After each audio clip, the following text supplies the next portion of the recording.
to God. Every creation belongs to God because there is a sole creator.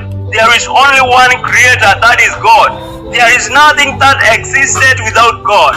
So everything that exists is in the mighty hand of God, is under the mighty hand of God. We can hope in our Maker. We can trust upon our Creator. He is not far from us because He created us. He has always watched over our lives so that He can listen to us, so that He can watch and save us from every danger, so that He might protect us to live. Kwa hivyo asubuhi ya leo inafaa tuumbe imani, na ndiyo maana Yesu alipokuja duniani alikuwa anamfundisha mwanadamu kuhusu kuamini bila mashaka, kumwamini Mungu bila tashwishi, na alikuwa anahakikishia mwanadamu ya kwamba ukimtegemea na kumwamini Mungu utamuona.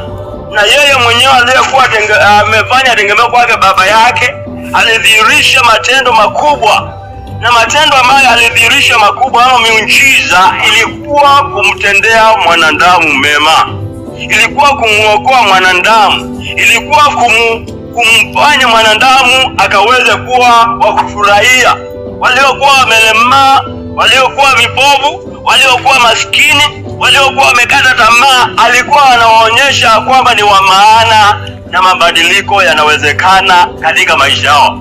Kwa hivyo Yesu focus yake akija chini ya jua, he was not focusing on trees, he was not focusing on animals, he was not focusing on mountains and the beauties of this world, he was not focusing on money, he was focusing on mankind so that He might bless him